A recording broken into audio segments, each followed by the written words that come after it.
Middle east में तबाही रोकने के लिए भले ही सीजफायर पर सहमति बनी, लेकिन सीजफायर के ऐलान से पहले ईरान में जबरदस्त बारूदी तबाही मची है। इजराइल ने दावा किया कि सटीक स्ट्राइक में कुल 8 पुल बर्बाद किए गए। तेहरान, करज और कोम में सबसे भीषण हमले हुए। ब्रिज को उड़ाने के पीछे इजराइल ने क्या तर्क दिया और ईरान के लिए अब क्या चुनौतियां हैं, इस रिपोर्ट के जरिए समझिए।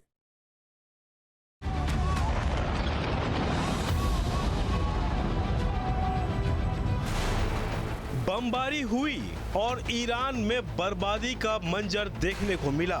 ईरान को पाषाण युग में पहुंचाने की धमकी की डेडलाइन पूरी होने से पहले ही यूएस फोर्स और आईडीएफ ने एक साथ भीषण हमले किए।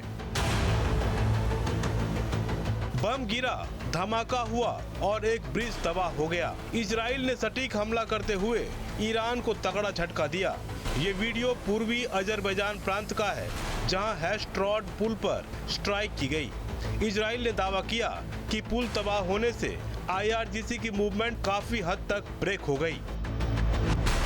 अमेरिका और इजराइल की धमाकेदार स्ट्राइक से तेहरान में भी तबाही मची। कुछ ही सेकेंड में पुल मलबे के ढेर में तब्दील हो गया। जिस वक्त अटैक किया गया तब पुल से कई गाड़ियां गुजर रही थी। जैसे ही विस्फोट हुआ वहां लोग सहम गए। धमाके की तेज आवाज के साथ धुएं और धूल के गुबार से चारों तरफ दहशत फैल गई। ईरान की राजधानी तेहरान में ताबियात ब्रिज पर भी हमला हुआ। 270 मीटर लंबा ये पुल उत्तरी तेहरान की कनेक्टिविटी के लिहाज से बेहद अहम था। ये पुल मोदरेस एक्सप्रेसवे पर बने तालेघानी र अबू आताश पार्क को जोड़ता था, मगर इजराइल के हमले के बाद आवाजाही का संकट खड़ा हो गया है।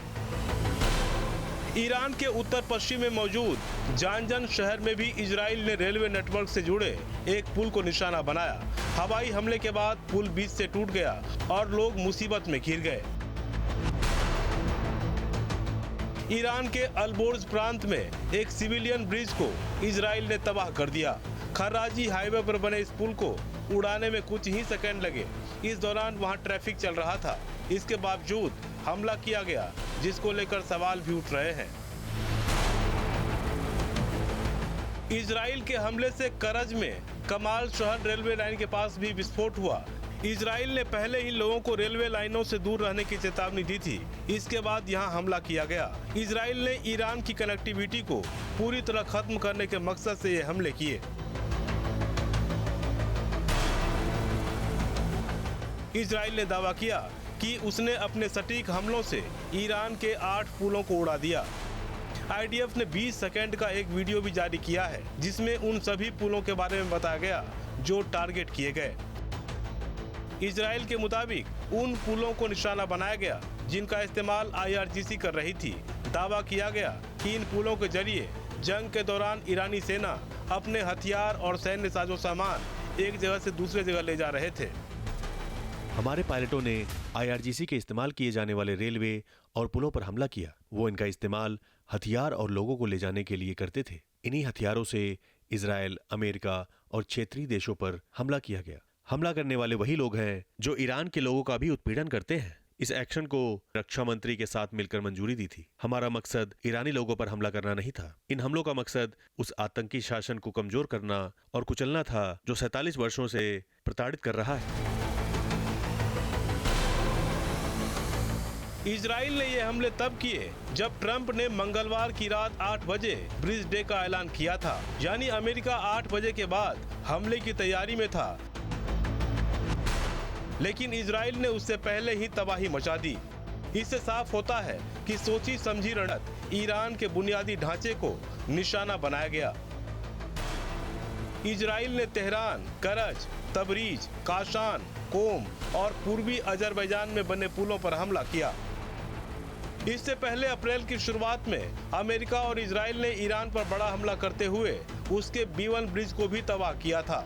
इस हमले के बाद इलाके में हाहाकार मच गया।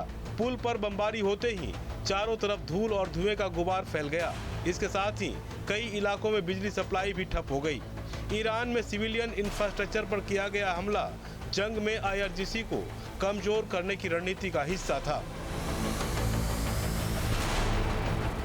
ईरान ने तेहरान को करज से जोड़ने के लिए B1 ब्रिज बनाया था।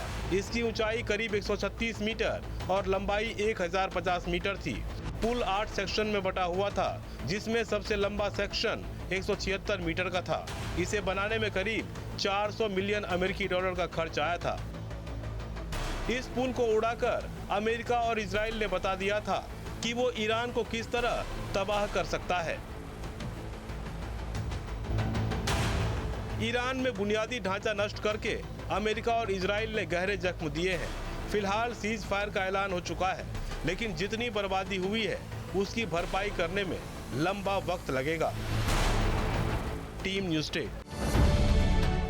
अब से डीडी फ्री डिश की चैनल नंबर 57 पर देखिए न्यूज़ नेशन।